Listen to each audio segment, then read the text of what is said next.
Good evening, and welcome to the South Burlington Development Review Board for June 6th, 2023. My name is Dawn Philibert, and I'm the chair of the DRB, and I'd like to introduce our other board members. Quinn Mann, Mark Baer, Stephanie Wyman, thank you, I always stumble over that, and John Muscatelli. I've got to bone up on these before I go to a meeting. I'm sorry. And we have staff with us, Marla Keene and Marty Gillies. Thank you for being here. Just so you know, this meeting is being recorded. There's a couple of ways to participate. Many of you are here in person. People can participate virtually.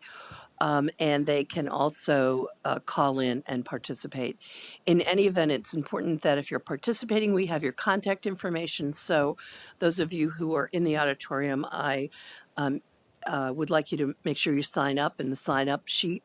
Those online, I'd like you to please send your contact information to Marla Keene at mkeene@southburlingtonvt.gov.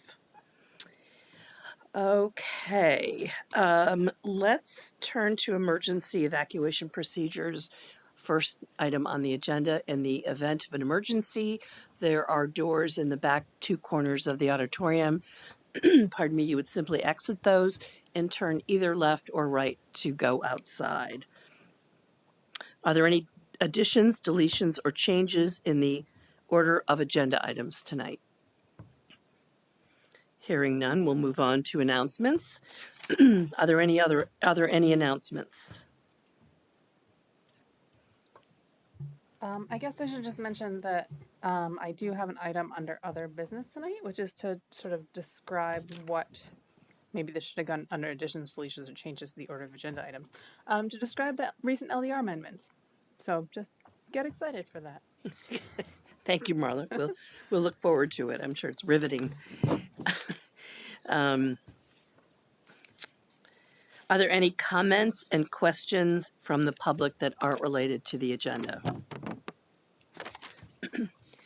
So we will now turn to item 5 on the agenda, which is a review of a project. And for those of you who aren't familiar with our process, what we do is invite the applicant to come up front, we swear them in, and then we go through the staff report and have them respond to the staff comments that have been identified as issues that need discussion, and we as a board will ask questions until we have enough information, we believe, to make a decision about the project.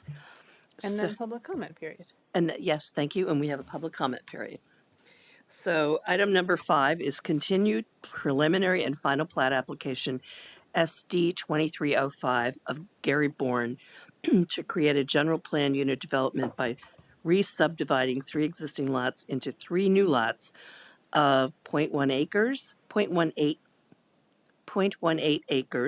lot 1, 0.14 acres, lot 2, and 1.6 acres, lot 3, constructing a 3,350 square foot financial institution on lot 1, a 6,480 square foot 2-story mixed commercial and residential building on lot 2, and a 3-story 27-unit multifamily building on lot 3 at 760 Shelburne Road. Who is here for the applicant, please? First of all, are there any disclosures or conflicts of interest? Okay. Who is here for the applicant, please?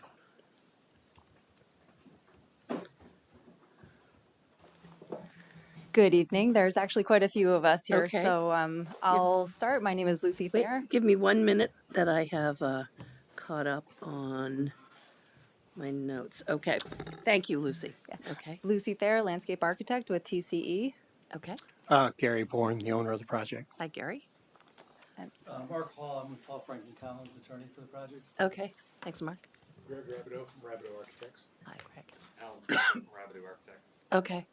We also have some folks online. Okay. Folks online, please identify yourself if you're part of the applicant team. Hello. Hi, I'm Kelly here with TPG Architecture. Hi. Anyone else? I believe that's everybody. Okay. So if this is continued, do we need to be sworn in? If there are people here that have not been sworn in before, and there are, please do. Yes. Why don't you all raise your right hand? It's easier that way. Someone online, you need to raise your right. Thank you. Do you solemnly swear to tell the truth, the whole truth, and nothing but the truth under penalty of perjury? I do. Thank you. Okay. So, welcome back. We have a lot of comments to go through, but I'm wondering, so our typical, as you know, our typical process is to review items that are highlighted in red that staff have identified, but in the body of the staff report, especially this time, there are comments that aren't in red that might still be things you want to respond to. And first of all, I'd like you to identify if there's any of those you want to respond to. And secondly, I'd like you to, let's hold off on that. Just let's ask if you have any opening comments and any comments in the non-red sections of the report. Do you want to start with anything? Well, I think first off, we'd like to say thank you for, taking the time to hear this project again. We are looking forward to sharing some of the changes we've made in response to the comments we've received, because we're very excited about this project and improving this corner of Shelburne Road and Swift Street. We all are. Exactly. Yeah. So we're really excited and we want to get through it. There is one piece that is not in red with the inclusionary zoning piece. That is something that wasn't highlighted as for discussion that we would like the opportunity to speak to. Should we do that now or wait? We're happy to do it in the order that it comes in the Okay. report as well. All right. If I miss it, flag it for me, please. Absolutely. Thank you. Okay. So, for my purpose, and I hope the board, I would find it helpful, and this relates to comment 3, but since we're at the beginning, could you please walk the board through the new elevations that you're presenting? Yeah, this is for the financial institution Yes. on lot 1. So we have Kelly online, and she is. I'll also note that I believe Marty is handing out some revised renderings that were not included in your package, but we wanted to provide for reference Okay. in context of how that's changed for the project. So, Thank you. Kelly, I think that this is your cue to talk about the elevational changes. Lucy, can I just ask, these are renderings that are not different than what was represented architecturally in the application. It's just the rendering itself is new? No, so this is reflects the current plan. It reflects the revised architecture for the financial institution as Right. well as the revised plaza space. Right. So, but those things match the packet. It's just these Correct. elevations themselves. The renderings Correct. themselves are new. Yes. Okay, great. Thank you. Okay.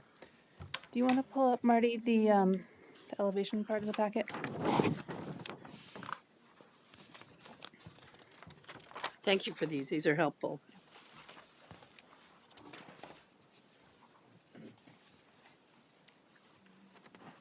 And whenever you're ready, we can Kelly can start to discuss what the specific changes are. And once Marty's got that, there we go.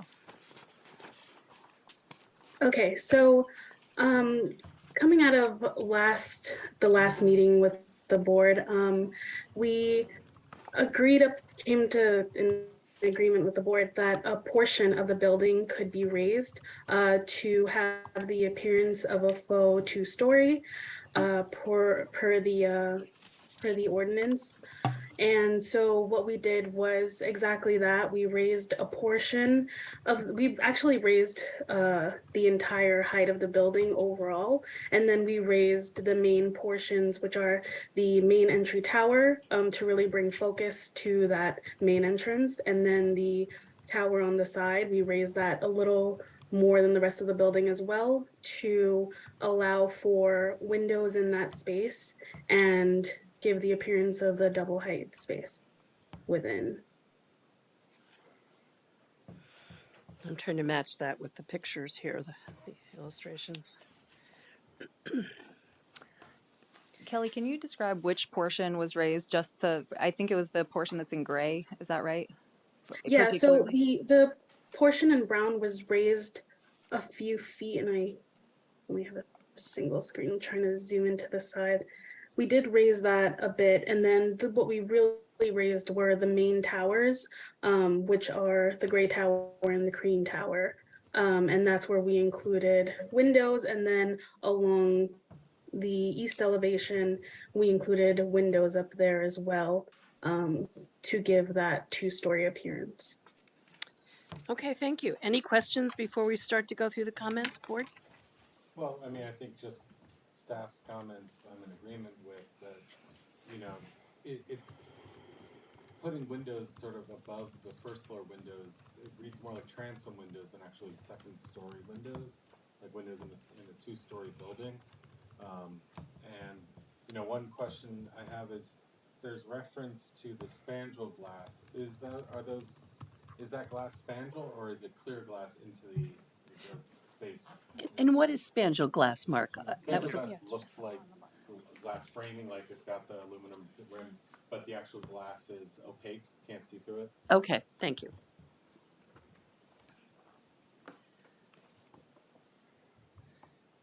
Yeah, so that is opaque. It's going to be opaque film over the glass up on the Okay. top. So during the night and, you know, when it's at night, when it's lit up, those are going to be dark and the first floor windows are going to be lit up. It won't allow any light into the interior. It's kind of like just putting a, I think that for it to read as a two-story building, it's got to be, as staff comments, and I would agree, standard height for a window. It looks like a transom window over those lower windows. They're lower down, they should be taller, and they should be clear. And what is the point of having them be spandrel? Spandrel? It just makes it looks like windows, but it's not. But why is it not? Why do you not have clear glass there? Because what's behind it is likely building structural materials. Oh, I see. So it isn't actually a cathedral necessarily, all of it inside. I If you see. went inside the building before the construction was done, you might very well not be able to see all of that assembly from the inside. I see. Okay. So to have it covered, it keeps us, from what I'm understanding, where they're keeping it within the amount of glass that is called for in the regulations that has to be clear. So they meet that or exceed that. But this gives the look of a window on a drive-by. And your street light is right on the corner in front of it. And so the building face will be lit as it is today. The Right. gas station canopy is lit from Shelburne Road. That's not going to change. I mean, the light fixture may be, as they continue to upgrade Shelburne Road, we'll probably get a new fixture at some point. But it's always been lit. It will continue to be lit. But correct, there'll be nobody sitting up there with a light on at after dark in the winter months. But there might not be, even if it was two stories. And if you'll note in the rendition that was just handed out, per the request out of the executive session, the ask was to raise one section and pull a window up from the executive session, I think two meetings back. If you look at the top elevation, it's very similar to at the T-Mobile, the mixed-use building further down Shelburne Road. So I think the idea behind the ruling seemed to be to create a downtown New England type view. Although staff has pointed out to us that given it's a 6-lane highway in the busiest corner in the state, it probably won't reach that look, even with everybody else stepping up over Right. the years to come. But the height is there, and if you take the dimension on it, there's enough room there for 2 full stories. So thank you. I suggest we start to go through the comments. So let's move to comment number 1, and I'm going to read this. Staff recommends the board direct the applicant to update coverage computations prior to closing the hearing. Yeah, so we haven't provided those in advance of when we got this package till now, but I am pretty confident that they won't change a lot because we did remove a parking space. I think staff notes that there was a increase in the revised plaza area by the multifamily building, but we did also remove that parking space over by Shelburne Road. So I think overall our lot coverage did not increase significantly, but we're happy to provide that. And I think kind of one point that staff is getting at is that we have proposed over the 70%. We're allowed to 80, but we also are proposing additional site amenity, which is an allowed credit to get that overage. So we're happy to provide that and hope it would be kind of if we were to be continued, we could provide it at the next hearing, or if we were to close the hearing, we would hope it could be a condition of approval that we would provide that and make sure that those numbers all worked. Okay. Questions? Okay, thank you.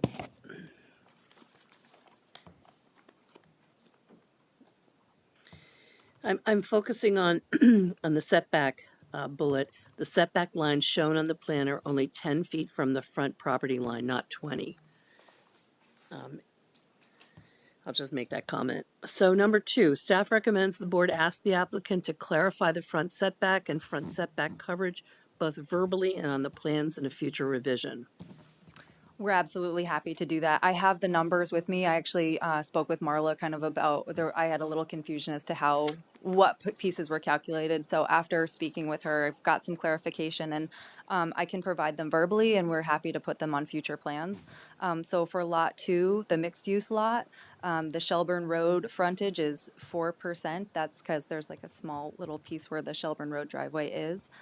For lot 3, which is the multifamily lot, that's got frontage on both Shelburne Road and Swift Street.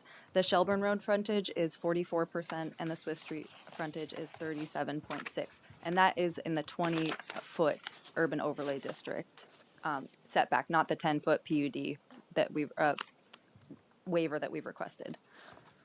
Thank you. What about lot 1? Lot 1 doesn't have, because it's driveways and parking, Lot 1 is the corner lot, that's the financial institution, so it doesn't actually have any driveway or parking that would have coverage. Okay, so front setback coverage is limited to 30%. Not for non-residential uses? For non-residential uses, that's correct. And so as a PUD, I'm just pointing out what the rules are, just something for you to keep in mind. Okay, thank you. So we're back to discussing the appearance of 2 stories, which number 3 highlights. So let's go back to that issue. And board, other comment, Mark's already commented, but any other comments you have, Mark, or any comments from other board members about this not appearing like a 2-story building? I would concur. Okay. I don't. Thanks, I don't get the impression looking at that it's a 2-story building, that there's a second story on there. I agree. It looks like the windows. If anything, from the outside, I would assume that the windows are just providing light into the space, the first floor space. As a second floor, it would be a very odd location for windows if it was actually a second story because they'd be at your feet. What would it take to make it look like a second floor? I mean, we've talked about this a lot. So, I know we're not talking about Legos, but it from a non-architect perspective, it's like, why is it so difficult to make this look like 2 stories, given that there's concern about that? Well, I think Chase will need to speak specifically to this, and Kelly, but I think one thing we do want to point out is that this is very much not the prototype, and so this has gone through an interior process to be approved, because this very much is different than other facilities. So it is not the standard building type, and so a lot of effort has gone into trying to make it conform. So I think we'd be looking for maybe some specific direction as to what we could do to make this conform to be a 2-story appearance. Okay. So what did you say about Chase? If Kelly has anything else to add as the architect. Yeah, so what Lucy said about Chase is that basically it goes through a very lengthy process within Chase themselves to get elevations approved that are different than the prototype.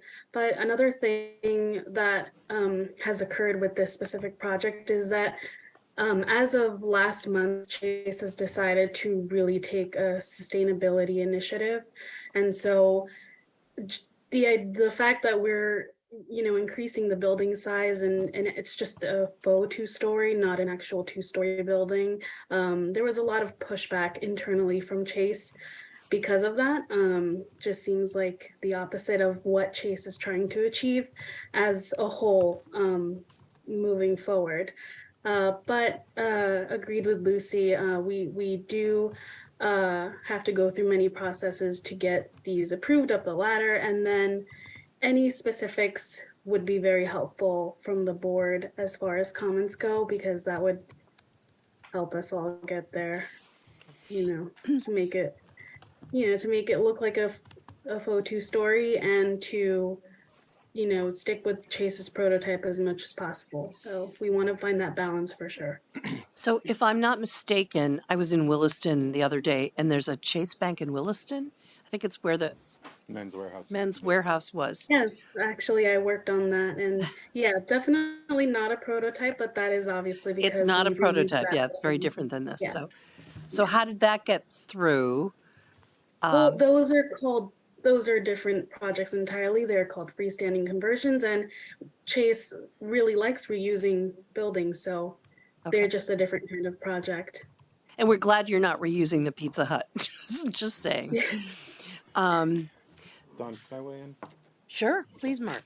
I know I've given my opinion on the appearance of it, but I think one thing to keep in mind is that, we're not approving a Chase Bank. We're approving a building on the corner of Swift and Shelburne, which zoning requirements require it to be 2 stories. I think we're being pretty flexible in allowing you to present a building that has the appearance of 2 stories. And, we're really stretching our latitude here by allowing, even considering, and I'm not considering it, I'll be honest with you, spandrel glass that has the appearance of transoms, and it doesn't even actually have a 2-story element to the building, which is a requirement in this zoning district. So, from my standpoint, especially the center section, which is where the vestibule is, as someone who's done, branding architecture, a lot of it comes down to materials and details, and the massing can be modified as needed per the zoning regulations and the code in the district. You could make that center section a full 2-story element, not 2 stories, but a full 2-story element, not have the roof structure be 10 feet, it seems like, if you're doing a hung ceiling right at the first floor ceiling level, and then everything behind the spandrel glass is structure. You could make that 2 stories. You could bring light into the center of the the space with that full 2-story element, and you would meet the actual, well, not actually the intent, which is a 2-story building, but actual appearance of a 2-story building. And for me, that's kind of the minimum that it would take, would be to actually have it be, a 2-story element, not just raise the height and throw some windows at a transom height, which is, where you put windows above the lower level windows to give Right, light into right, that right, area. sure. So that, from my standpoint, is the minimum guidance I'm kind of giving, because, I understand Chase might be rigid and all that, but they're also have to recognize they're coming into zoning regulations. We're not creating them to be difficult to chase. And we're like, we've done this in the past. We're not approving a Chase building. We're approving a 2-story, what's supposed to be a 2-story building. If it's built in 2 years from now, Chase walks or something, you've got this building that you probably aren't going to want to demo, but it has to still meet the zoning regulations. So that's my take. That's my 2 cents on the issue of 2-story element in the zoning district. Go ahead, Gary. To be fair to Kelly, we had passed on, obviously, the comments from the board when they went into executive session with Marla on this, and we pushed the bank to not do the one that the board requested at that time. Raise one section, move the window up. We can all live with this. Let's move on and fight another day. We pushed Kelly and the bank that we needed to do more than that. Don't bring back what they asked for. Give them 2 windows, give them more elevation and 2 components. And if you notice, even on Swift Street, they reshaped the visual on the Swift Street angle as you look at it. If you had the old one in front of you, you would see the difference between the two to give it a sense of more beef, even though the 2-story sections are the 2 towers. So that's the directive we gave to Kelly to give to her client. And she came back, and who can be ecstatic about this project at this point? But we felt it was a good return because it was more than the ask. That's my point. Yeah. Let me ask a question though. So, because I was trying to remember which meeting it was, so I could pull up the old elevations. If you're looking at the Shelburne Street west elevation. Oh, okay. See, I'll be honest with you. I would rather have kept the brown. I can't even pronounce that. The bark panel. I would have rather kept that at the original height it was, and truly elevated, the light gray and the dark gray elements, rather than raising the whole building up, because now it just looks out of scale. I'm not sure I follow you, Mark, but So do you- originally the on the left side that's on the corner of Swift and Shelburne. yes, That brown section that's above Yes. the windows was lower. okay, And same with, I believe, the other. Trying to brown section. Yeah, the other brown section. That's the third Right. panel over was lower as well. Everything was lower. So you just raised the whole building up, but you didn't raise it with, with windows. You raised it just with volume and panels. So it basically looks like a tall 1-story building now. Well, the windows were raised. The front windows were raised, the ones that were, but in the original drawings, they were close in Okay. to Marty's the top. pulling up the And the old building one so now we is can look at- 23 feet 9 tall. No, I understand that. I totally get And, that. It and actually has most the height. locales, that would be 2 stories. Oh, I get that. or It totally 2.5 has the height of a stories. 2-story building, but it basically has the appearance of a tall 1-story building. If you were, tell me what you would do if there actually was a second floor on that building. What you would have, basically no windows, no, it would be an enclosed space. That's what I'm trying to say, is that, having the intent of a 2-story building, it actually has to actually read as a 2-story building. So what's up now is the old one.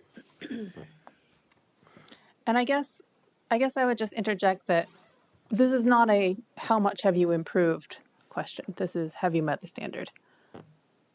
Right. But I thought it was relevant to bring it up because of Mark's point about about the brown portion being raised. Do you have something to say? I know you stepped up, so. I want to chime in. I'm Greg Rabideau again from Rabideau Architects. We did the other 2 his buildings mic on on? the site. Pardon? Is your mic on? The light turns bright green. Can it be more green? Should I get closer? No, push the push button. How about that? Oh, there you go. All right, I'm Greg Rabideau from Rabideau Architects, and Alan Spencer's with me today. We did the other 2 buildings on the site and the visuals, and I'd like to direct your attention to this image here, where there's a red Mustang in the center of the image. It's all about the Mustang, right? Well, I mean, this is the same site, the same project, the same intent, and it's unquestionable that these are real second stories, and I think a lot of it is just the proportions, because as Gary pointed out, there's plenty of volume on those stone masts. They're 20 plus feet tall. I just think it needs one more pass through the design team to correct what's deficient. I really don't want to get to the point where the board is like holding our marker hand, and No, nor do we. so what I would offer is I mean that we clearly understand the standard. We've represented that to you graphically, and I think with one more pass, Chase could salvage this if they at least paid attention to the proportions and considered using a different kind of glazing. And I agree with you. We did a Kinney drugstore down in Heinsberg where we pulled up that center volume. It's not what the bank necessarily wants, but it's not unexpected in a bank to have a little special volume. I think we could work that out with them because I don't want to bog down on that. We appreciate the patience and forbearance you've shown to this point. We got a lot of other issues to get through too. Let me just throw one last thing out.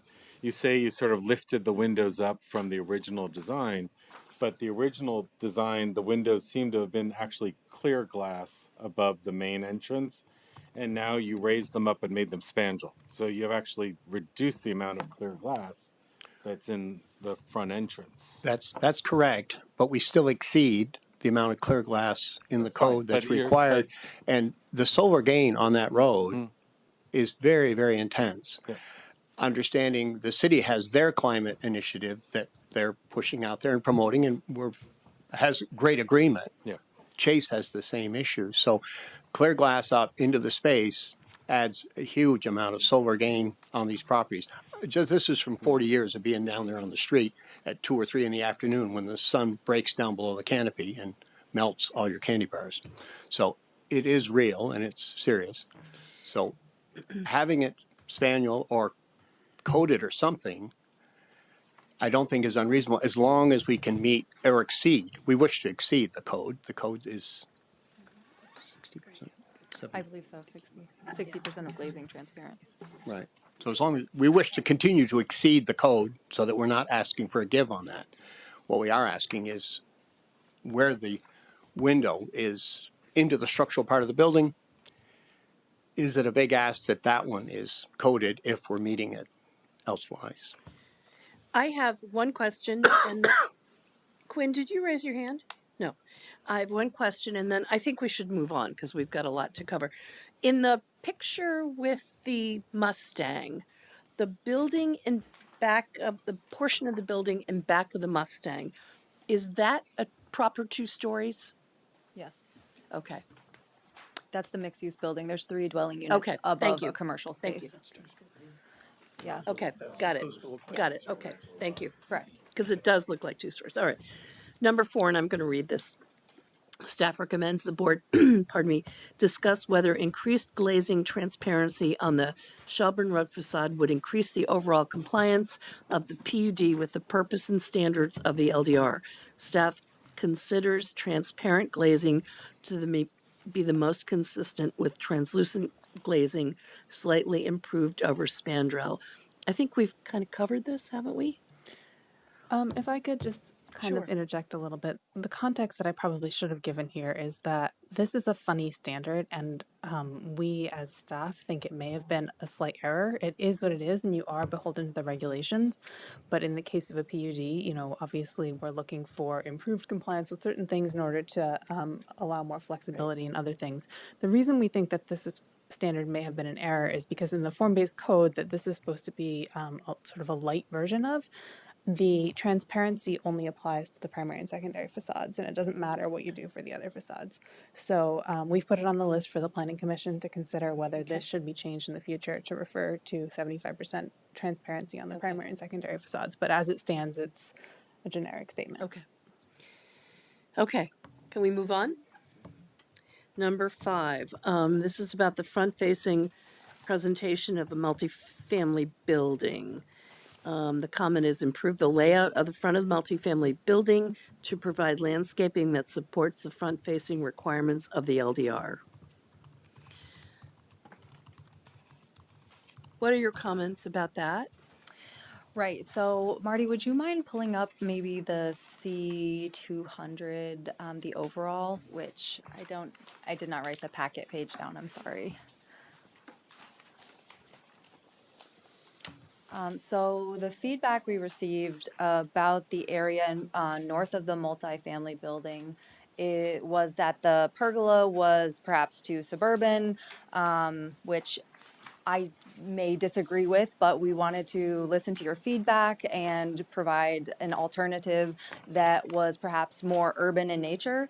in the urban overlay design district. So we removed the pergola totally and we reconfigured the plaza space. We widened the entrance to the north facade of the multifamily building, increased some of the paving. We added some benches to help connect it, to create movement, have a more welcoming space where folks are, happy to come and sit outside of this front entry.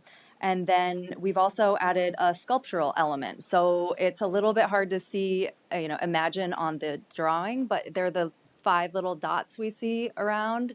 And those you'll see in I think the L2 drawing, that's the landscape site details, and then also in the renderings that you have in front of you. So what we've chosen is a kind of local to New England artist from Massachusetts, and there are these kind of goals. And the reason that we chose not one singular sculptural piece was to try, because it is a PUD, we wanted to create an element that had movement and also connected the entire site. So there's a total of 8 that are, this is actually a great one because these are some of the features. Those are the goals, and then also those are the curvilinear benches. So they're really high quality benches, and we've taken these goals and there's 5 up by the multifamily, and then there's 3 by the corner of Shelburne and Swift. So we've tried to use them as both a unifying element, an urban sculptural element, and then also to kind of create movement and flow throughout the site. So that's what and then also I hope everyone can agree, we've tried to create a really well landscaped plan. So there's no lawn or anything. It's all planted, and we're trying to create a really kind of rich urban environment. So those were the changes we made based on the feedback we got from staff in your deliberative session. Marty, could you go to the previous page? So the comment here, and then just zoom into that front plaza area.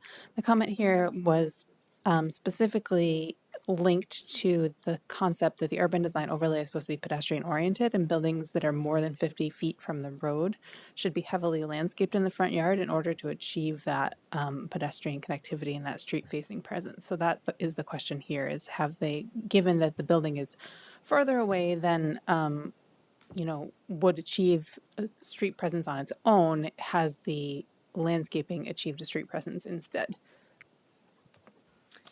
Thoughts, board members?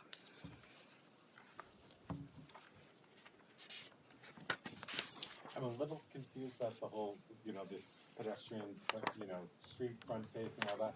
I like the layout. I really do think it has a rich textural layout. It's got some good planting areas.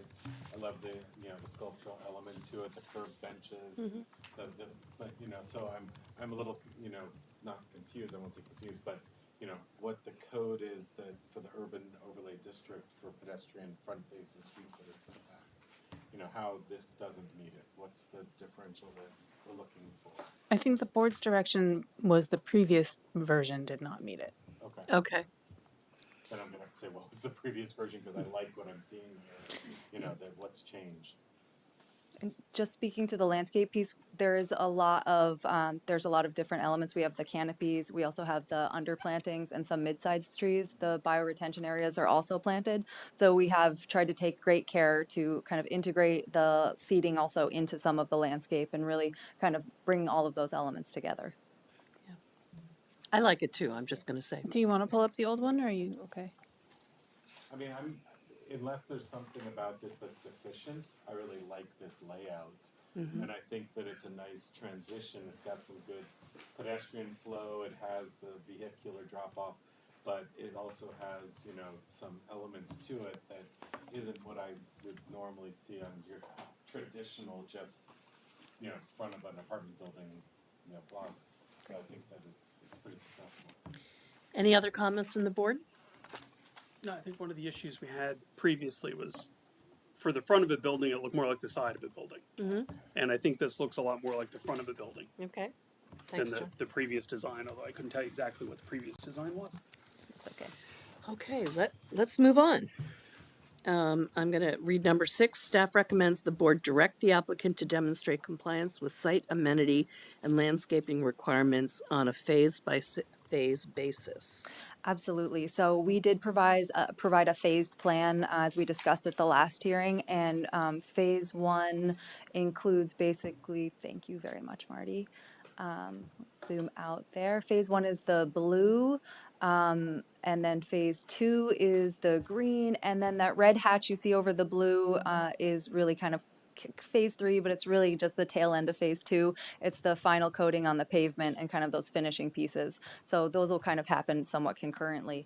But the phase 1 open, I have the calculations and I'm happy to provide them in written form and tell you verbally what they are now. But we do meet all of the requirements for each phase in terms of what would be required individually, even though this is a PUD.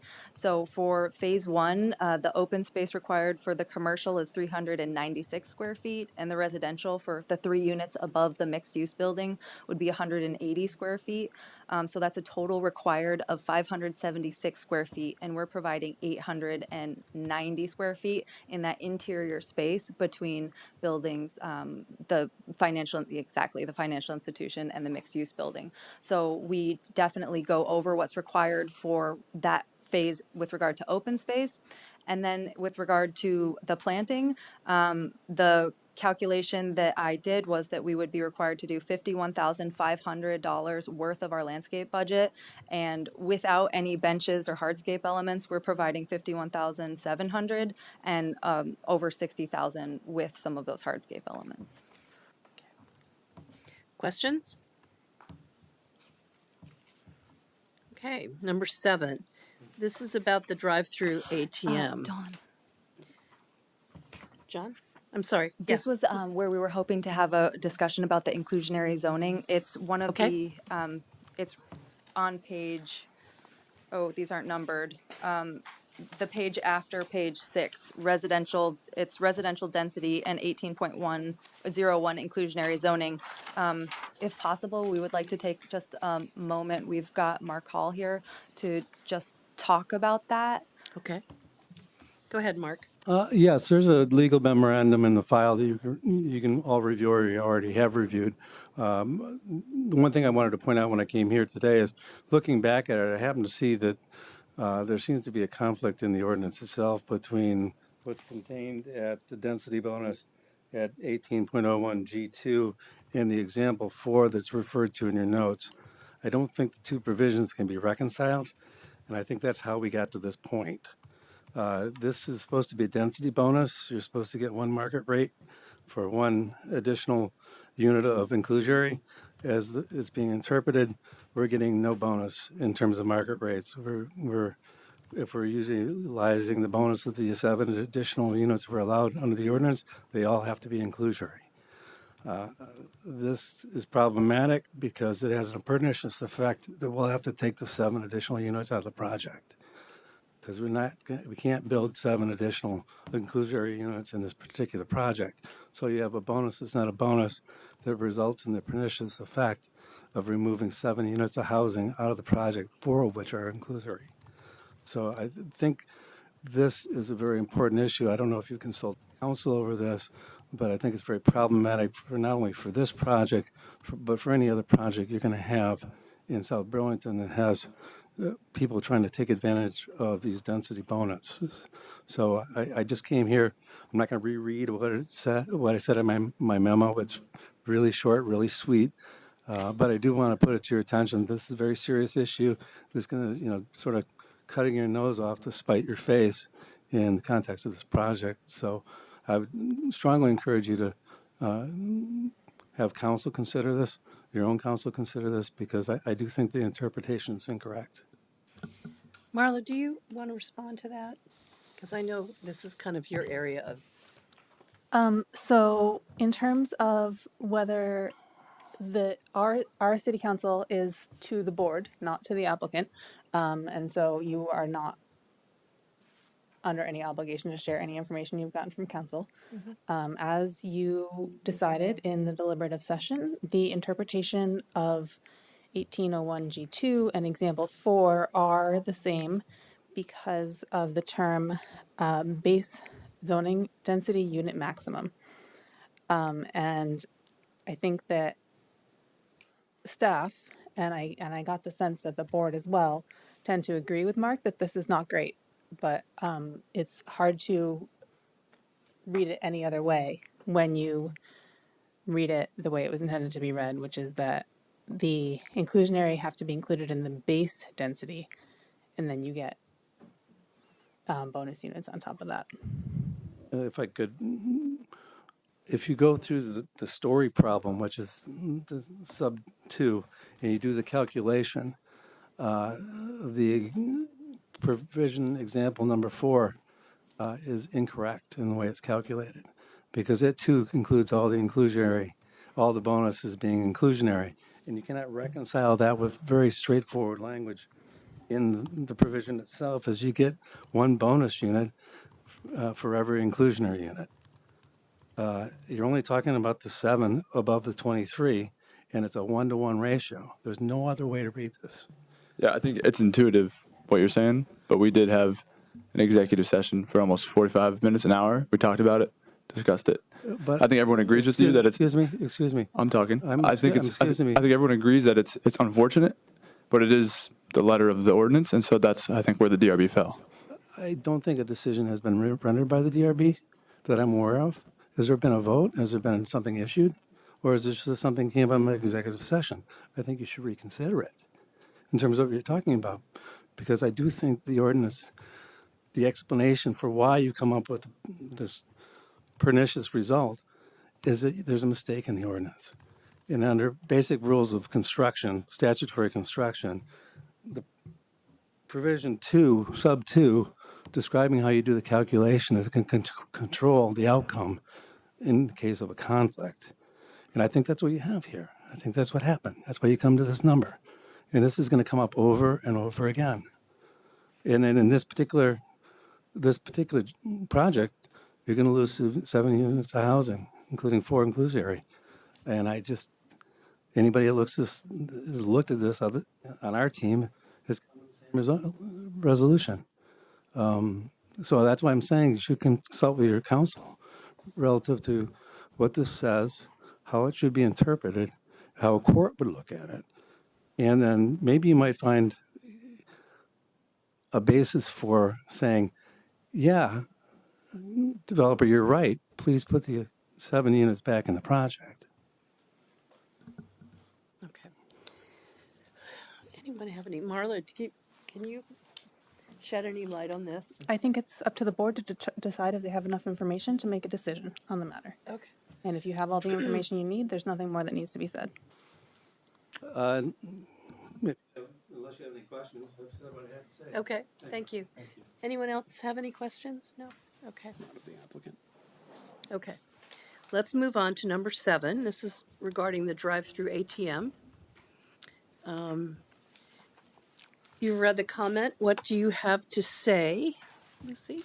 We're not going to comment any further on the ATM. We hope we've made some persuasive arguments as to why it's waivable as part of the project and we hope that you will agree, but we don't feel the need to go back into that. I think unless anybody has questions, I think we've covered this one in previous hearings. Any questions, comments from the board? Number 8, this is regarding open space and the requirement for that. The applicant has proposed to revise the site amenity space on Swift Street to include a stormwater feature. Staff recommends the board ask the applicant to demonstrate what type of open space this is proposed to be and how it meets the requirements for that type of space. Yeah, so the open space typology that we're using is snippet park, and that's really kind of the one that fits best here and we think is appropriate for this particular site. And that's kind of described in the LDRs as a small sitting area intended to provide a welcome respite or between or adjacent to buildings, 600 square feet to 4,000 square feet. Seating must be a main focus. It should be high quality fixed seating, and landscaping shall be a primary component, to kind of summarize what the snippet park piece says. So I think in my conversations with staff, we have been directed that maybe sometimes we're a little conservative in what we're calling our site amenity space. So that was a well landscaped area. So I thought that maybe we could expand it. We've definitely provided extra. And I think that it counts that whole we tried to create a snippet park in that whole area. But that's the area we kind of called the site amenity for the calculation piece. Is there a picture of that in this new packet of illustrations? Of the, I think it would be best the ones that are looking from, yeah, that one that you've got there, Gary. This, From Swift Street yeah, kind of from interior, north of the, Bank. yeah, looking at the Could you multi. hold that up for us, Gary, so Oh, we yeah. see it, please? It's, Okay. Swift Street looking into the multifamily in the rear. Bear with us, please. Let's see. There it is. Yeah, okay.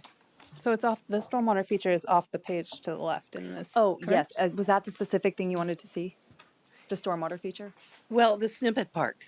Oh, well, we don't have the, I think all of the views that we have provided are kind of from, it's really that kind of the plaza snippet park space or it's, yeah, that's not quite where we're counting. I think if you go to the C200 sheet, that shows where the delineated space of what we call the site amenity. Okay. That's page 18, Marty. Yeah, right there.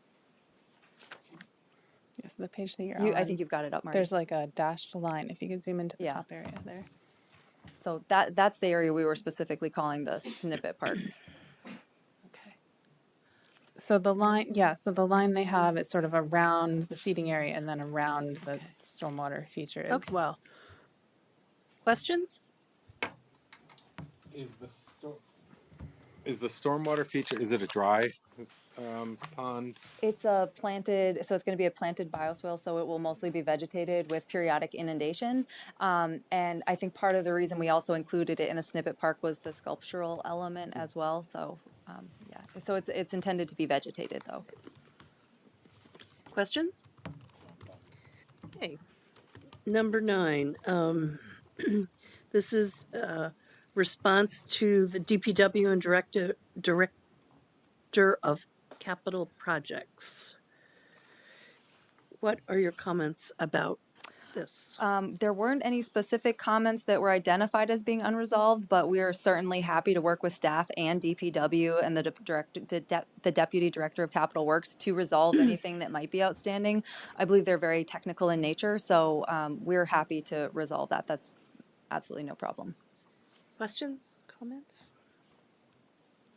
It looks like I did hear back from the Deputy Director of Capital Projects that their comments had been addressed.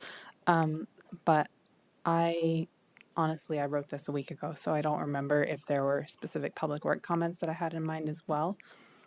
So let's just say that We they all certainly work tried together. to address everything. So if there's anything Yeah, outstanding. it was just there wasn't like a narrative to go with it, so some of them I Okay. wasn't sure where to look for the answer. Okay, yeah, sorry about that. No, it's okay. But I think your proposed approach sounds perfect. Okay, let's move on to number 10. We need a revision to respond to the South Burlington Water District. Yeah, that's also no problem. Those are very technical, kind of construction-oriented comments about the ductile iron pipe. So we'll absolutely make those revisions to comply with what CWD has requested. Okay, thank you. Number 11. It looks to me like those can be conditions of approval, if you could just go back to that page. Yeah, those could all be conditions of approval. Okay. Number 11 regarding the bike rack. I think that this was a comment about not having a call out to that bike rack, and Yeah. that's no problem. Okay. And I'm going to read 12. On April 4th, the applicant indicated they would provide long-term bike parking on Lot 1. This does not appear to have been done. Staff recommends the board ask the applicant for an update. So that actually, I think that might have just been a mistake by staff's part because that was included. Can you go to A1, Marty, please? It was, the call out was a little bit off to the side, so it was easily overlooked.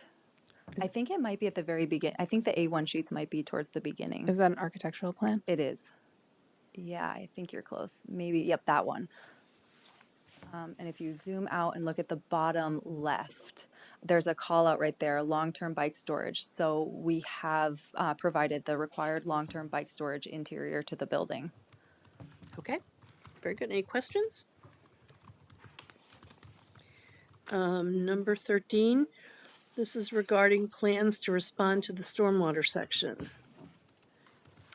Yeah, so with this, what our proposal to do is, Marty, would you mind? Thank you for your fancy footwork. If you could go to the the L2, I'm sorry, not the L, the C200, the overall plan again. That's best. So this area in particular is south of the multifamily building. There's a little grassed area with a swale to kind of move water away from the building. So what we're proposing to do to address the city comment is that we will add a drain that will, it's just south of, if you can move your cursor to the left. Yeah, a little bit left, kind of like right there, centered on that wall, just a little to the right of the wall. We're proposing to do a yard drain that would catch the water from the swale. It would be at the elevation, it's like 214.5 elevation, and it would outlet directly at about 206 into that bioretention area. So that's how we're proposing to address that particular issue. Okay, thank you. Is that a stormwater infiltration system in a pit? Yes. I mean, there's a wall south on the south end. It's not exactly, I don't know if I would call it a pit. It is a lower elevation than some of the surroundings. It's the wall on the north end. It looks like that varies between maybe 3 feet and 0. So maybe it's exposed to the ramp, but otherwise it's significantly below grade. It is, yeah, so the elevation of the parking lot above is about 214, 215. So yes, there is a retaining wall that has a guardrail on top. Okay, and the last comment is regarding the exterior lighting. We need an update, please. Yeah, so this, I'm not quite sure what how to address this except that what these lights that are proposed, the 3 lights on the southern, and Marty, if you could like go back to that the C200 overall plan, those specifically, we're talking about the parking lot lights that are on the south side with the border of the adjacent property. These are replacing parking lot lights that will be removed. So we're kind of simply we're really just replacing them, and we're not providing any additional light. I think it's probably a better lighting situation than currently exists. Currently, there are cars parked both sides of the line. The neighbors, when the Pizza Hut lights were on, and they were on for years after we closed it, it provides lights for both. Thank you. Questions, comments? Okay, so that brings us to the end of the staff comments. And so before we move to public comment, I'm going to ask the board if anyone has any additional questions. And if you feel we have the information we need to close the hearing. Well, no, weren't we talking about one more pass on the elevation? Oh, the elevations, yes, of course, of course. So any other questions before we continue the hearing, vote to continue the hearing? Okay, thank you, Mark. Okay, let's turn to public comments. Are there any members of the public who would like to comment on the project? Marty, do you see any online? Thank you.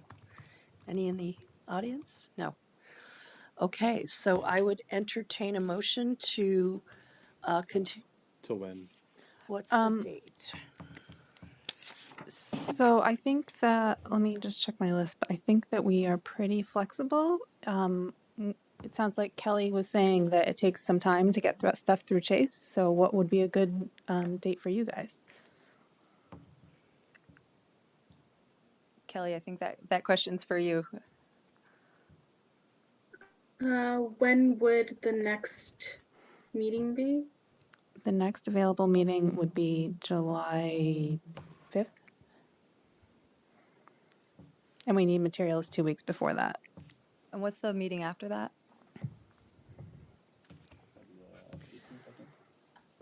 Yep. Yep, that's correct.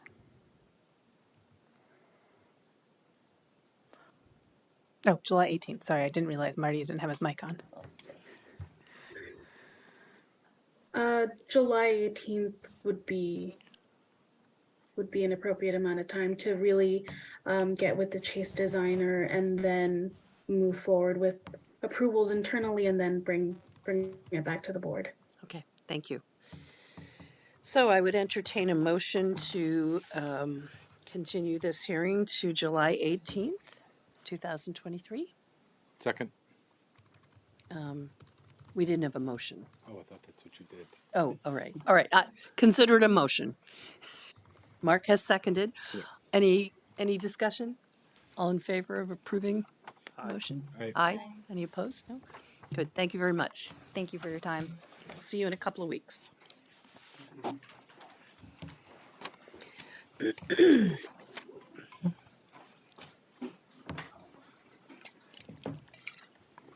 Right on time. I That's was great. going to just say that. Good work on timing.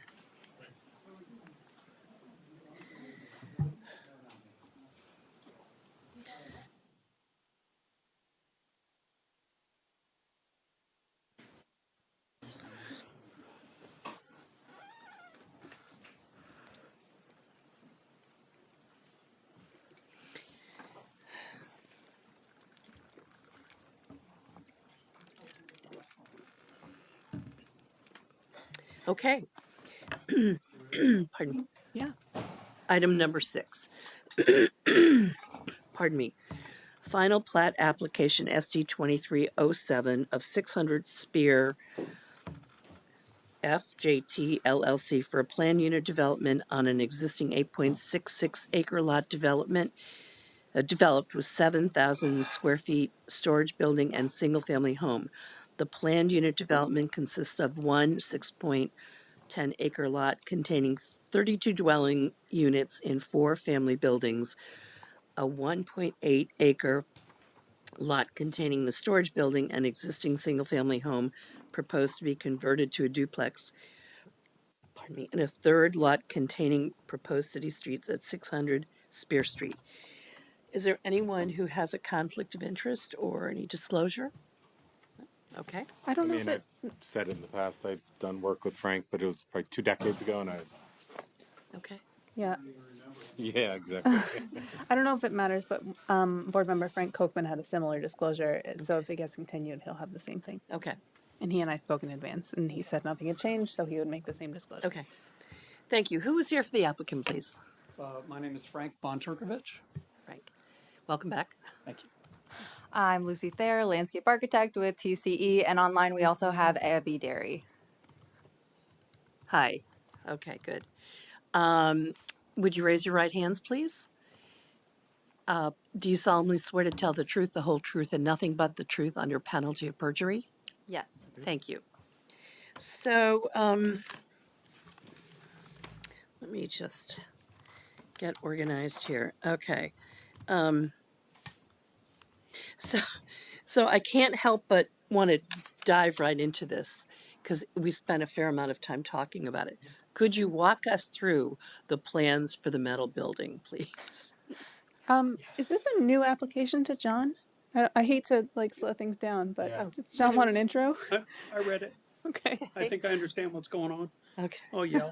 We had a lot of discussion about how to fancy up that big metal building. So Yes. I'm dying for you to tell us about that because I'm sure you put some energy into that. Marty, would you mind going to the colored elevation? I think there's some 3D renderings that we included in the package. I'm sorry I don't have the packet number. And they're specific to the metal. There you go. You painted it. So it looks like a Vermont red barn a little bit. Yes, a little bit. What we're trying to do with the metal building is recognize that it exists. It's part of the project. It predates the idea of even doing the housing on the project. So we've been working on to try to find a way to address the city's concerns of having it relate and integrate into the project. We didn't want to do anything really. Trying to find the right words. We didn't want to put trim on it and make it look like a colonial building. We didn't want to try to make it mimic some of the farmhouse look that we're accomplishing on the residential structures. We really wanted it to be stand alone and have a more integrity and more appeal. It's interesting in hindsight now that the way that's really being accomplished, we think, is that there's a street that comes into the project, which is intended to be a city street eventually, and it goes east and west into the site. Then it reaches an intersection and it turns and goes north and south. This building is contained on that western block of the project. So as in other places in South Burlington and in our area here, wouldn't be unusual to drive, especially in an urban area, to drive by a mix of different uses and different buildings. So once the project is finished, we think when you arrive on the site, you won't be driving right into this housing project. You'll be driving by another house that doesn't exactly relate to the project either, but you'll pass by this building and then you'll get to the intersection and you'll see that there are additional buildings in front of you. This aerial view shows it pretty well. So I think a lot of our effort to put the steel building in the proper context is being accomplished by the layout of the site and the way we've arranged the streets and the landscape architecture. But moving on to focusing on the appearance of the steel building, yes, we think that painting it is going to be a big impact. It's a color that's similar to the barn red colors that UVM is using on its farm structures, which are just located to the north a little bit. The roof will be a dark color. The building needs a new roof, and that is really one of our top priorities is to get that done soon. And then the exterior, in addition to the paint and the dark trim color that we're proposing, we would eliminate one of the doors that you can see on this east side of the building, and that door would be converted into window space for the shop area on one side, and then there's a bike repair area on the other side of that entrance on the east side. And on this south side, where you have that roof projection that overhangs, that's intended to be access to what we hope will develop into a workspace for tenants who are looking for on-site, convenient office space that we've all gotten used to some extent because of the past few years when you have to work at home, but you'd like to have someplace to go to do your business work. To the left side, to the west side of the building is that half of the building we intend to retain for our business operations. We have our project includes a 500 kW solar field, and also it's being used today as a continuation of a business use that it relates to our real estate activity. So we have lawn mowing equipment and other facilities in there. I'm offering that to you as background. Great. Some of you have already heard this. So would you like me to talk about anything more specific or? Well, let's take a break there. Thank you for the overview. Comments from the board about the appearance of the metal building. I will, since I've kind of been the Yeah. mouthpiece all along on this. Yeah, I'll just say honestly, thank you. You know, this is really what I think we've been looking for, at least I've been looking for since day one. And I think it just took the fact that you didn't know exactly how it was going to play into the overall project. Right. And I think this is a great integration, you know, whether you go with option A or option B, whatever those things are. Yeah. You know, I think this is a nice amenity use to the rest of the project. Yeah. You know, with the storage spaces, with the potential for home office use, whether it becomes workshop, you know, I think it's been a nice spruce up of the exterior without slapping on trim and clapboard siding. It's respectful of the, you know, agricultural history of the site but recognizing the next step forward. So I'm totally fine. I agree. I really like it. Yeah. I'm glad Really you do. like it. I'm glad it resonates with Kudos. you members. Yeah. Any other comments? You know, we don't approve Frank's tool shed as a sign, you know, as part of our. That is outrageous. That's Lincoln Brown who took liberty to do that. Okay. So let's move on to first comment. This is staff recommends the board invite the applicant to present how they believe the proposed modifications successfully integrate the existing building into the project in both form and function, and for the board to determine if they find these criteria met. I think we've just discussed that, so we can move on. I am in the process of hoping to not be a wet blanket, but I am checking the old staff report because I know that there was some discussion of commercial uses, and then the statement was made that it was going to be a use supporting the residents, and so it wasn't a commercial use. I just want to make sure that there aren't any orange flags, yellow flags, because we sort of let that issue go, and I forgot exactly what the answer was. I think it's not, it's a commercial use that's supporting the existing development, correct? It's not its own separate standalone. It sounds like some of it, and some of it is not. This building is grandfathered. It was used by the Couillard family as a construction base of operations. That Right. use has been continuous and through our ownership.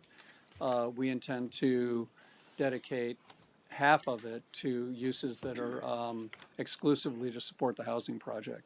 So if you will, we're reducing the amount of quote-unquote commercial use and dedicating that to housing. Thank you. I will keep looking to put a finer point on that. Just because I don't want to have a situation where we're in an oops, we've closed the hearing and then we have to reopen. So I'll just keep looking while you guys are talking. Okay. Okay, thank you. So number 2. This is about the easement, and we need a confirmation. Staff considers this can be a condition of approval, but recommends the board confirm with the applicant that they will be able to make the necessary changes since this is a critical element of the project. Yes. We do have UVM's cooperation. They've been very cooperative. They like the project and they've supported requests that we've made to them to accommodate the solar field in a way that really benefits that, makes that more successful. They were also willing to provide the easements that we asked them to provide to allow us to do this design. If more is needed, and it sounds like it is, we'd ask the board to please make it a condition. We will find a way to comply, but that has not been accomplished yet. Okay. Any questions from the board? Number 3. This is about removal of one of the snow storage areas. That's no problem. Perfect. We'll do that. Thank you. 4. I'm not quite sure what this means, but it's about adding spot grades. Right. Yeah, so this comment is I've talked to Marla about this specifically as to what DPW is looking for and what we've provided. And so I can verbally kind of, based on this comment, I can verbally describe. And Marty, maybe it'd be best if you could pull up this one. I have the packet number, I think. Page 25 of the packet, C200 overall.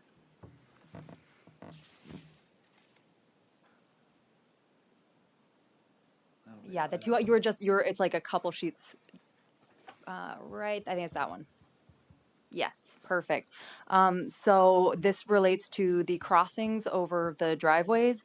The preferred DPW standard is that the driveways come up to the crossing. The alternative version is that there is a tip down where the sidewalk meets the road grade or driveway grade and has a detectable warning. We need to utilize both of these techniques in this particular project for drainage reasons and also because of the mountable curbs that we have for safety, fire access. So just to kind of walk you through verbally what they are, the at grade crossings, those that where the driveway comes up to the crossing, are the bike path south of the metal building. Yep, right there. And then the other at grade without a tip down would be the mid-block crossing on the north-south connection. That one, exactly. The other crossings are required to be, that does show detectable warning, but after kind of some clarification from staff as to what that standard is supposed to be, we'll revise the plans. The rest of the crossings will all need to be tip downs for the reasons I described, either kind of drainage or for the mountable curb access. Okay, any questions? Number 5, this is about we needing a timeline. For the, excuse me, for the crossing on Spear Street. We would like, our request would be that we be allowed to do that after phase 1, which is about half of the units are completed, and we're starting to hopefully generate some revenue. It would just help if we, before we are required to complete that particular improvement, which is pretty distant from the rest of the site work that's going to be happening on the project, but we would complete it prior to commencing construction of phase 2. So after phase 1, like right in the middle, if there's a break, and if there isn't a break, we'll try to do it as soon as possible. Okay. Does that work for us? Thank you.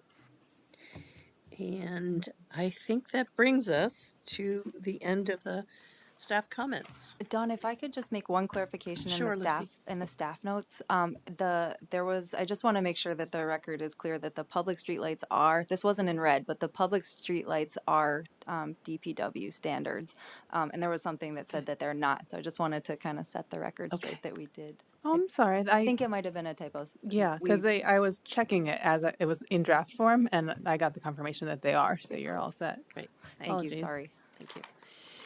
Before we ask for public comments, are there any other questions from the board? I would just ask if Marla has any wet blanket orange flags she wants to throw back at us to comment on before we sort of. I am still checking Okay. because Swift Street is a funny thing. But wait, how is this in the Swift Street residential district? That doesn't make any sense. Marty, what zoning district is this? It's IA South. IA South, thank you. The preliminary plat decision says Swift Street, which doesn't make any sense. So general office is permitted. I think, so I guess my question, let me put a finer point on what I was asking. The Coolyards business was more like a maintenance business or trucking? Construction. Construction, which is not permitted use, and they, as you said, are vested, and that's fine. It sounded like you were proposing to change it to materials for maintenance of this property, but then also maybe some office, and I just wanted to confirm Oh, that no, the thank you. office is also permitted, and it is. We would not be using it for office on the market, so to speak. We're using that half of the building in the same way the Coolyards used it as a Okay. construction operation. So we do not propose to like subdivide it into space and rent it as office space. Oh, thanks, that's And helpful. that's the north side of the building that we're talking about. And Marla, I'm aware of the fact that that we're not zoned for that, so we're not asking for that. Yeah. Okay. This parcel's R4.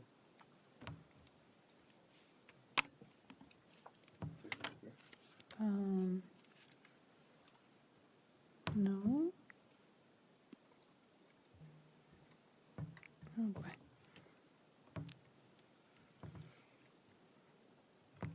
I just looked at our zoning map, and it looks like that it's surrounded I by don't think it's an error. IA South. I think we've known that. It's sorry. It's just been so long since I've thought about this. I think it is R4. R4, right? Yeah. It does say R4 on the property on the front cover page. Great. Look at us. Yeah. Sorry. So we're good. Yes. Okay. Thank you. So let's take a pause here and see if there's any public comments on this project. Anyone in the audience? No? Anyone online? Marty, do you see anyone? Okay, thanks. All righty. I would entertain a motion to close this hearing. Make a motion, we close final plat application SD 2307. Second?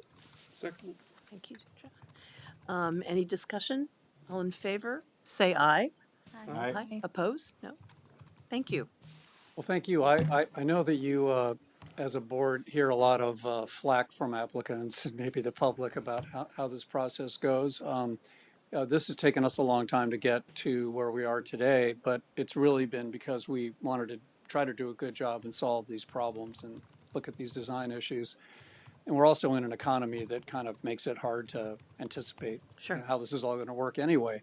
But you've been great to work with. Your staff's been really good to work with. This has gone really well for us Good. as applicants. So I know you just, I don't want you to hear negative, negative, negative all the time about how tough the project process is, but it's worked well for us. Okay, I'm glad to hear Great. that. Thank you for your patience. And we are very lucky to have such great staff.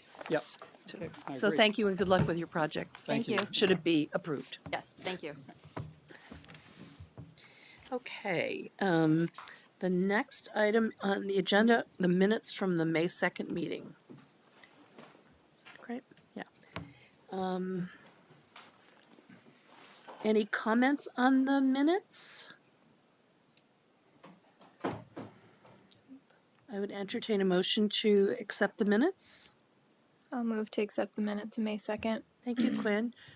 Second? I'll second. Okay, whatever. Either way. Let's fight over it. Any discussion? All in favor of approving the minutes, say aye. Aye. Opposed? No? Okay. The minutes are accepted. Thank you, Sue. And our final item on the agenda is new business. Yeah, so I just want to briefly go over I don't even want to talk about what the changes are. I just want to list the subject areas of the Okay. changes. So there's 2 new LDRs that have been adopted since we last talked about it. One was adopted on May 15th. All adoptions become effective 21 days after. So none of these things are relevant to applications you've heard yet, but they will be, and we're always reviewing the correct version of the applications. If it's helpful for the next several meetings for me to put like what version is relevant in the staff report, I can do that. So there was a version adopted on May 15th. I think we've probably got 2 or so applications that are going to be subject to those rules. The changes from what you're used to are mostly pertaining to natural resources, actually entirely pertaining to natural resources. One change is to remove human-made steep slopes from being regulated. Human what? Made steep slopes. Okay. So if it's a natural steep slope, you can't build on it, but if it's an unnatural steep slope that was Right. human-made, then you can build on it. It changed the authority for admin versus DRB review for certain natural resource impacts. It included exemptions for natural impacts that the purpose is to stabilize things or maintain things. And then the big one is that it has reduced the wetland buffer that we only increased to 100 feet a couple years ago, back down to 50 feet for existing single-family and duplex lots that are less than half an acre. So what we were finding is that projects in PUDs, 100 lots, they were kind of designed around the 50-foot wetland buffer, and all these people had their backyards in the wetlands. So that's now, if it's a under half-acre lot, they're back to the way they were, and so everybody's happy. So that's the first one. The second change is not going to really affect you guys, hopefully, because I think it's written pretty clearly. But the only change, aside from some technical corrections, page numbering, that sort of thing, is that the solar photovoltaic system that is required to be accommodated under commercial building energy standards will now be required to be actually constructed. So we are going above and beyond the state requirements, and people are going to be required to put solar on buildings subject to commercial standards, which includes fully residential buildings that are 4 stories or greater. Okay. So that's it. Newest versions are on the website. Please download them, use them. Question on the solar requirement for commercial buildings. What level of solar? I mean, is there a certain percentage that they have to install, or is it just literally could they throw one solar panel up there and say we've met? Yeah, so the CBES is 40% of the roof area has to be solar ready, and so they're going to have to construct 40% of the roof. Yeah, and there are some restrictions. It has to be, step back 5 feet from the edge and be more than 5 feet in width. It can't be little strips of solar. Right. And the bugaboo there has been balancing that requirement with fire safety code requirements so far. Getting access to all the required elements and still having 40% of your roof covered in solar. Does the solar impact height, or is it exempt from height? That's an interesting question. Because obviously you Certain- can elevate it. Right. so that you have clearances for all So of if it's your connected to equipment. the grid, it's exempt. Hmm? If it's connected to the grid, it's exempt. Okay. That's 4413, 24 VSA Right, I know 4413. that, because it was sort of like we were just a rubber stamp practically. It was, Right. but But if it's not connected to the grid, which is going to become relevant, I don't know if you guys recall, but when UVM was in here, or UVM Medical, they said they're in this situation where they can't connect more to the grid. They've hit their maximum. So it would have to be, they still have to do it, but it couldn't be connected to the grid. And I think that there is, I don't know how the rooftop structures section would apply. I don't think we've thought about that. I certainly hope the planning commission did, but I will look into that question. okay, because that would be one way to deal with the fire clearances and stuff like that if you elevate them. And then the question is, could that become a design element for like a rooftop, outdoor space? If Oh, you have absolutely. access. But if you're up against your height limit, Right, but does if it the count towards solar- height? If the solar raises you above your height limit, but it's, a renewable energy source, Right, does that exempt them from height? right. And the building itself meets height, but then you put the solar panels at like 8 feet to get your clearances in, it then creates a shaded outdoor space. Mm-hmm. Which you need obviously to means of egress and stuff like that, not just a roof access hatch. Right. So the specific definition of what counts towards height is like got 6 different things that count towards it and 6 different things that count against it. And I don't think Marty and I have done that analysis yet, but it's something we should do. And I hope like I said, I hope the planning commission did do that analysis. I'm just thinking that's also a way to offset the impact of forcing someone to install 40% with solar, not just make it retrofittable. It's saying, well, you're going to get the benefit of being able to add rooftop access space or something. Amenity space. Right. I mean, people can already do that. And doesn't have rooftop amenity space. No, but if you, have it shaded. Have it shaded, right, yeah. Yep. Okay, I think that's it for tonight. And the meeting is over. I have a question.